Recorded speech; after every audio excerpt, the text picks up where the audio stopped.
കുറേ കുട്ടികളുടെ സംശയമാണ് +1 ഫിസിക്സിൽ ഏറ്റവും ഇമ്പോർട്ടൻ്റ് ആയിട്ടുള്ള ഡെറിവേഷൻസ് ഏതാണെന്ന കാര്യം. ഈ വീഡിയോയിൽ എക്സാക്ട്ലി ആ ലിസ്റ്റ് ഞാൻ ചാപ്റ്റർ വൈസ് തരാം, ശ്രദ്ധിച്ചിരുന്നോളാം. ഇനി ഈ ഡെറിവേഷൻസിന് വളരെ ഇമ്പോർട്ടൻസ് ഉള്ള കാര്യം എന്താ അറിയോ? ഡെറിവേഷൻ്റെ ഗുണം എന്ന് വെച്ച് കഴിഞ്ഞാൽ, ഒന്ന്, നിങ്ങൾ ഒരു ഡെറിവേഷൻ പഠിച്ചു കഴിഞ്ഞാൽ അത് അതേപോലെ തന്നെ വന്നോളും. ന്യൂമറിക്കൽ ആയിക്കോട്ടെ, വേറെ കോൺസെപ്റ്റ് റിലേറ്റഡ് ക്വസ്റ്റൻസ് ആയിക്കോട്ടെ, അതൊക്കെ വേറെ വേറെ രീതിയിൽ ചോദിക്കുക അവർക്ക്. ഡെറിവേഷൻ അങ്ങനെ ചോദിക്കാൻ പറ്റില്ല. അപ്പോൾ നിങ്ങളുടെ ഡെറിവേഷൻ പഠിച്ചു കഴിഞ്ഞാൽ അത് ഷുവർ മാർക്കാണ്, ഫ്രീ മാർക്കാണ്. എന്ന് മാത്രമല്ല, മിക്ക വർഷങ്ങളും നമ്മൾ പേപ്പർ എടുത്ത് നോക്കിയാൽ +1 ഫിസിക്സിൽ ഓപ്ഷൻസ് കൂടി ചേർത്ത് നമ്മൾ നോക്കുകയാണെങ്കിൽ ഓൾമോസ്റ്റ് പകുതി മാർക്കും വരുന്നത് ഡെറിവേഷൻ ആണ്. എക്സാക്ട്ലി അങ്ങനെ എല്ലാ വർഷവും വരണമെന്നില്ല, പക്ഷെ ഒരു 40 to 50% മാർക്ക് നിങ്ങൾക്ക് വെറും ഡെറിവേഷൻ പഠിച്ച് മാത്രം കിട്ടും.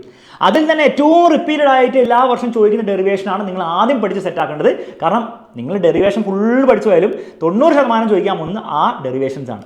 ആ ഇമ്പോർട്ടൻ്റ് ആയിട്ടുള്ള ഡെറിവേഷൻസ് ഏതാണെന്ന് ഞാൻ പറഞ്ഞുതരും. ഇനി ഈ ഡെറിവേഷൻ നിങ്ങൾക്ക് പഠിക്കണമെങ്കിൽ 2 വഴി നിങ്ങൾക്കുണ്ട്. ഒന്ന്, ഇന്ന് വൈകുന്നേരത്തെ ലൈവിൽ നമ്മൾ ചെയ്യുന്നതായിരിക്കും, അത് നിങ്ങൾക്ക് കണ്ടുപിടിക്കാം. അതല്ലാതെ നിങ്ങൾക്ക് ചെയ്യാൻ വേണ്ടി പറ്റുന്ന ഏറ്റവും ബെസ്റ്റ് പരിപാടി എന്ന് വെച്ചാൽ എല്ലാ +1 ഡെറിവേഷൻസ് എടുത്ത ഒരു വീഡിയോ താഴെ ലിങ്ക് കൊടുത്തിട്ടുണ്ട്. അത് പോയി കണ്ടിട്ട് അതിൽ ഈ സ്റ്റാർ ഇട്ട ഡെറിവേഷൻസ്, അതാണ് ഏറ്റവും ഇമ്പോർട്ടൻറ്റ്, അത് പഠിച്ചെടുക്കാം. ബാക്കിയുള്ള ഡെറിവേഷൻസ് പബ്ലിക്കിന് മുമ്പ് പഠിച്ചെടുത്താൽ മതി. ഓക്കെ, അപ്പോൾ സ്റ്റാർ ഡെറിവേഷൻ നമ്മൾ ഓരോ ചാപ്റ്റർ ബൈ ചാപ്റ്റർ നോക്കാം. മോഷൻ സ്ട്രേറ്റ് ലൈനിൽ 3 ഇക്വേഷൻസ് ഓഫ് മോഷൻ എന്തായാലും പഠിച്ചു വെക്കണം. ബാക്കിയുള്ളത് പഠിക്കാം, പക്ഷേ ഇതാണ് എല്ലാ വർഷവും റിപ്പീറ്റഡ് ആയിട്ട് ചോദിക്കുന്നത്. ഈ വർഷവും ഏറ്റവും ചാൻസ് ഉള്ളത് ഈ 3 ഡെറിവേഷനാണ്. പഠിക്കാതെ പറ്റില്ല. മോഷൻ പ്ലെയിനിലാണെങ്കിൽ ഇതിൻ്റെ ഡെറിവേഷൻ പഠിക്കണം. Time of flight, horizontal range, maximum ആയിട്ട് അങ്ങനെ ചോദിക്കുന്നത് കുറച്ച് കുറവാണ്, എന്നാലും പഠിക്കണം. ഓക്കെ, ഇക്വേഷൻ ഓഫ് പാത്തും പഠിച്ചു വെക്കുകയാണ് നല്ലത്. പിന്നെ ഈ വെലോസിറ്റിയുടെയും സെൻട്രിപിറ്റൽ ആക്സലറേഷൻ ഡെറിവേഷൻ, ഇത് മസ്റ്റ് ഡു ആണ്, പഠിച്ചു വെച്ചോളാം, ചോദിക്കും. ലോസ് ഓഫ് മോഷനിലേക്ക് വരാണ് F=ma പഠിക്കണം. അതുപോലെ conservation of linear momentum prove ചെയ്യാൻ വേണ്ടി പഠിക്കണം, സെക്കൻഡ് ലോ ഉപയോഗിച്ചിട്ട്. തേർഡ് ലോ ഉപയോഗിച്ചിട്ട് വേണം പഠിച്ച് വെച്ചോളാം, അത്ര ഇമ്പോർട്ടൻ്റ് അല്ല. റീകർവ് വെലോസിറ്റി വളരെ ഇമ്പോർട്ടൻ്റ് ആണ്. ആംഗിൾ ഓഫ് റീപോസ് ഇമ്പോർട്ടൻ്റ് ആണ്. സർക്കുലർ ലെവൽ റോഡിൻ്റെ സേഫ് സ്പീഡിൻ്റെ ഡെറിവേഷൻ ഇമ്പോർട്ടൻ്റ് ആണ്. അതിനേക്കാൾ ഇമ്പോർട്ടൻ്റ് ആണ് ബാങ്കിങ് ഓഫ് റോഡ്സിൻ്റെ ഡെറിവേഷൻ. ലോസ് ഓഫ് മോഷൻ അതാണ്. വർക്ക് എനർജി പവറിൽ വർക്ക് എനർജി തിയറം എല്ലാ വർഷവും റിപ്പീറ്റഡ് ആയിട്ട് ചോദിക്കുന്നതാണ്. Conservation of mechanical energy for feeling body അതേപോലെ തന്നെ ചോദിക്കുന്നതാണ്. പൊട്ടൻഷ്യൽ എനർജി ഓഫ് സ്പ്രിങ്ങും സാമാന്യം ഇമ്പോർട്ടൻ്റ് ആണ്.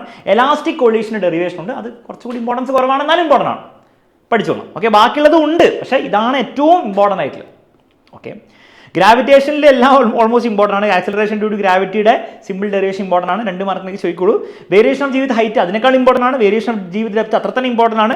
എസ്കേപ്പ് വെലോസിറ്റി, ഓർബിറ്റൽ വെലോസിറ്റി വളരെ വളരെ വളരെ ഇമ്പോർട്ടൻ്റ് ആണ്, റിപ്പീറ്റഡ് ആയിട്ട് ചോദിക്കുന്നതാണ്, ചെറിയ ഡെറിവേഷൻ ആണ്. ടൈം പീരീഡ് കുറച്ചുകൂടി ഇമ്പോർട്ടൻസ് കുറവാണ്, എന്നാലും പഠിക്കണം. ഗ്രാവിറ്റേഷൻ പൊട്ടൻഷ്യൽ എനർജി സാമാന്യം ഇമ്പോർട്ടൻ്റ് ആണ്, പഠിച്ചു വെക്കുന്നത് വളരെ നല്ല ഐഡിയ ആയിരിക്കും. ആ ചാപ്റ്ററിൽ റൊട്ടേഷനിൽ ആകെ 2 ഉള്ളൂ, 2 പഠിച്ചോ, ഏതെങ്കിലും ഒന്ന് ചോദിക്കും. മിക്കവാറും ചോദിക്കാൻ ചാൻസ് ഇതാണ്, ഏതെങ്കിലും ചോദിക്കും. സോളിഡ്സിൽ 3 ഡെറിവേഷൻ ആയിട്ടൊന്നുമില്ല, ജസ്റ്റ് അതിൻ്റെ ഫോർമുല ഒന്ന് എഴുതാൻ വേണ്ടിയിട്ടുള്ളൂ, അതൊന്ന് പഠിച്ചു വെക്കുന്നത് നല്ലതായിരിക്കും. എലാസ്റ്റിക് പൊട്ടൻഷ്യൽ എനർജി കൂടി പഠിച്ചു, ആകെ എത്രയല്ലേ ഉള്ളൂ. അപ്പം പിന്നെ അതിൽ ഏതെങ്കിലും അല്ലേ ചോദിക്കുള്ളൂ, പഠിച്ചു വെക്കുക, 4 പഠിച്ചു വെക്കുന്നതാണ് ബുദ്ധി. ഫ്ലൂയിഡ്സിൽ ഏറ്റവും ഡെറിവേഷൻ ഉള്ള ചാപ്റ്ററാണ് ഫ്ലൂയിഡ്സ്, അപ്പോൾ സെലക്റ്റീവ് ആയിട്ട് പഠിക്കുന്നതാണ് ബുദ്ധി. ഹൈഡ്രോളിക്സിൻ്റെ പഠിക്കണം. Equation of quantity, Bernoulli's principle, terminal velocity വളരെ ഇമ്പോർട്ടൻ്റ് ആണ്. എക്സസ് പ്രഷർ വളരെ ഇമ്പോർട്ടൻ്റ് ആണ്. ക്യാപിലറി ഹൈറ്റ് ഇതാണ് ഏറ്റവും ഇമ്പോർട്ടൻ്റ് ആയിട്ട് എപ്പോഴും ചോദിക്കുന്നത്. അപ്പോൾ ഇതെന്തായാലും പഠിക്കണം, ഒരു സംശയമില്ല. ബാക്കിയുള്ളത് അത് കഴിഞ്ഞിട്ട് നിങ്ങൾ പബ്ലിക്കിൻ്റെ സമയമാകുമ്പോൾ ഒന്ന് നോക്കിയാൽ മതി.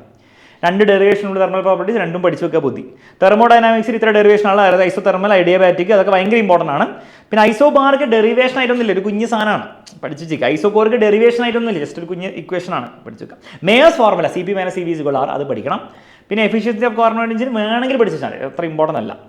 കൈനറ്റിക് തിയറി ഓഫ് ഗ്യാസസിൽ ഐഡിയൽ ഗ്യാസ് ഇക്വേഷൻ ജസ്റ്റ് ഒന്ന് പഠിച്ചു വെക്കുക. പ്രഷർ എക്സൈറ്റഡ് ബൈ ഗ്യാസ് വളരെ ഇമ്പോർട്ടൻ്റ് ഡെറിവേഷൻ ആണ്. ആവറേജ് കൈനറ്റിക് എനർജി അത്ര തന്നെ ഇമ്പോർട്ടൻ്റ് ആണ്. Specific heat of monoatomic ഗ്യാസും ഇമ്പോർട്ടൻ്റ് ആണ്. ബാക്കി ഡൈഅറ്റോമിക് വേണമെങ്കിൽ പഠിക്കാം. ഓസിലേഷൻസിൽ വരാണ് equations or velocity and acceleration. എക്സിൻ്റെ equation AX = A cos ω t തന്നിട്ട് വെലോസിറ്റി ആക്സലറേഷൻ ഡിറൈവ് ചെയ്യാനുള്ള പരിപാടി ഉണ്ട്, വളരെ ഇമ്പോർട്ടൻ്റ് ആണ്. സിമ്പിൾ പെൻഡുലം അതിനേക്കാൾ ഇമ്പോർട്ടൻ്റ് ആണ്. സ്പ്രിംഗ് ബോൾ സിസ്റ്റം അത്ര തന്നെ ഇമ്പോർട്ടൻ്റ് ആണ്. എനർജി സംബന്ധിച്ച് കുറച്ചുകൂടി ഇമ്പോർട്ടൻസ് കുറവാണ്, എന്നാലും പഠിച്ചു നല്ലതായിരിക്കും. ഇക്വേഷൻ ഫോർ വെലോസിറ്റി അത് V = ω × √A², അത്ര ഇമ്പോർട്ടൻ്റ് അല്ല. വേവ്സിൽ നമ്മൾ നോക്കുകയാണെങ്കിൽ സ്ട്രെസ്ഡ് സ്ട്രിങ്ങിൻ്റെ വളരെ വളരെ ഇമ്പോർട്ടൻ്റ് ആണ്. ക്ലോസ്ഡ് പൈപ്പ്, ഓപ്പൺ പൈപ്പും അത്ര തന്നെ ഇമ്പോർട്ടൻ്റ് ആണ്. ബാക്കിയുള്ള ഡെറിവേഷൻ അത്ര ഇമ്പോർട്ടൻ്റ്, ലെസ്സർ ഇമ്പോർട്ടൻസ് ഉള്ളതാണ്.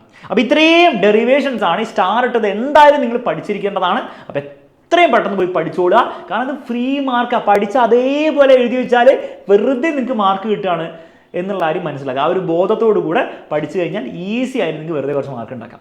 ഈ വീഡിയോ യൂസ്ഫുൾ ആണെന്ന് തോന്നുന്ന എല്ലാ ഫ്രണ്ട്സിനും അറിയിക്കുക. വൈകുന്നേരത്തെ ലൈവിൽ വരാനും മറക്കണ്ട. നമുക്ക് അടിച്ച് പൊടിച്ച് തകർക്കാടോ. കൂടുതലൊന്നും പറയുന്നില്ല. എല്ലാവർക്കും ഓൾ ദി ബെസ്റ്റ് നേർന്നുകൊണ്ട് വീഡിയോ അവസാനിപ്പിക്കുന്നു. Bye bye, take care.